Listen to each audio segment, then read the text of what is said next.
चलो कंटिन्यू करते हैं। इस बार क्या करते हैं, कुछ डिफरेंट लेते हैं। मान लेते हैं हमारे पास एक डी नाम का डेटा मैट्रिक्स है जिसका ऑर्डर क्या है, 3x3 है, ठीक है।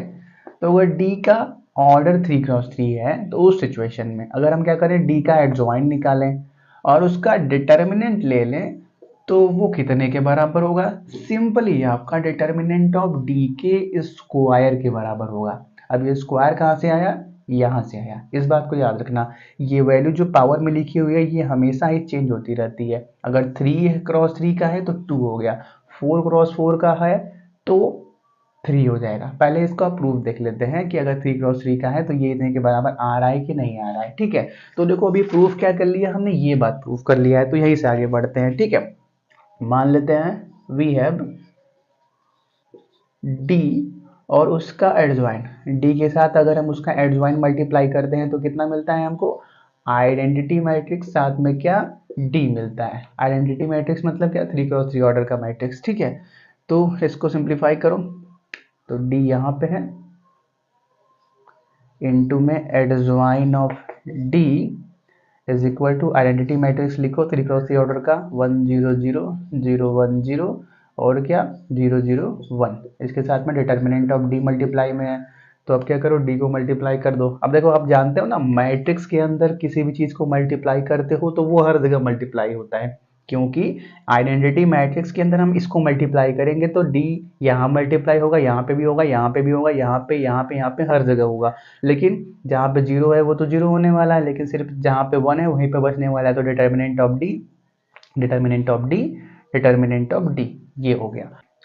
अब देखो आप क्या जानते हो कि अगर कोई भी एक डिटर्मिनेंट है, कोई भी एक डिटर्मिनेंट है, मान लेते हैं 3x3 ऑर्डर का है, तो उसको आप कंप्रेस करके सिंगल एक क्वांटिटी के अंदर लिख सकते हो। कहने का मतलब इसको सॉल्व करोगे तो एक सिंगल क्वांटिटी ना बचती है, कुछ भी बचेगा, 1 2 3 4 बचेगा, लेकिन मैट्रिक्स को कंप्रेस करके नहीं लिख सकते। लेकिन हमको क्या करना है, कंप्रेस करना है। तो करते क्या है, दोनों साइड डिटर्मिनेंट लेते हैं, टेक डिटर्मिनेंट बोथ साइड, ठीक है। दोनों साइड डिटर्मिनेंट लेंगे तो क्या होने वाला है, ये मैट्रिक्स एक डिटर्मिनेंट के अंदर आ जाएगा। और डिटर्मिनेंट क्या होता है, कंप्रेस करके लिखा जा सकता है, ठीक है। ये बात हमने मैट्रिक्स और डिटर्मिनेंट के डिफरेंस के टाइम में किया था। तो क्या मिल जाएगा हमारे पास, डिटर्मिनेंट ऑफ डी इंटू में adjoint of D is equal to determinant of this matrix, ठीक है। अब इसको कंप्रेस कर सकते हैं तो डिटर्मिनेंट ऑफ डी इंटू में क्या मिल गया, determinant of adjoint of D मिल गया। ऐसा कैसे बोल दिया हमने, क्योंकि हम एक बात जानते हैं कि कोई भी हमारे पास दो चीजें हैं, मान लेते हैं एक हमारे पास ए मैट्रिक्स है, एक हमारे पास बी मैट्रिक्स है, तो अगर डिटर्मिनेंट ऑफ ए बी साथ में है तो ये आपका determinant of A into determinant of B के बराबर होता है। तो ये एक मैट्रिक्स, एडजॉइन ऑफ डी भी एक मैट्रिक्स, तो हमने तोड़ दिया इनको determinant of D into adjoin of D के अंदर।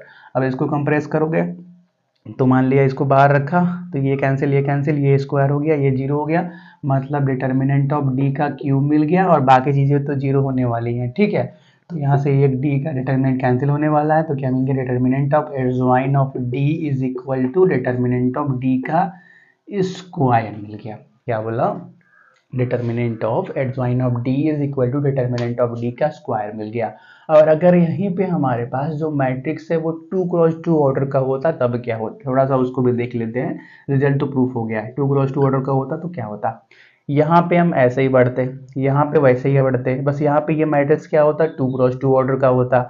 जब दोनों साइड डिटर्मिनेंट लेते तो D determinant of adjoint of D कितने के बराबर आ जाता, 2x2 का होता तो सिर्फ इसका डिटर्मिनेंट सॉल्व करने के टाइम इसको मल्टीप्लाई करते ये जीरो हो जाता, तो उसके मतलब डिटर्मिनेंट ऑफ डी का स्क्वायर मिलता, तो यहाँ से ये कैंसिल हो जाता, मतलब determinant of adjoint of A D J लिखते हैं ना, हाँ, एडजॉइन ऑफ डी कितने के बराबर हो जाता है, डिटर्मिनेंट ऑफ डी के बराबर हो जाता है। देखो यहाँ पे पावर क्या दिख रहा है, 1 दिख रहा है, 2x2 का है तो पावर में 1 दिखेगा, 3x3 का है तो पावर में 2 दिखेगा। इन जनरल हम क्या बोल सकते हैं, कोई भी अगर हमारे पास एक मैट्रिक्स है, कैसा मैट्रिक्स, स्क्वायर मैट्रिक्स, इस बात को याद रखना। इन जनरल, कौन सा जनरल, आम भाषा में, ठीक है। In general if A is a square matrix, square matrix of order n, then determinant of adjoint of a is equal to determinant of a की पावर n-1। ठीक है, ए का ऑर्डर जो भी है उसमें से एक कम होने वाला है। यहाँ पे 3 था तो 2 हो गया था, 2 था तो 1 हो गया था। ठीक है, इसको नोट करो।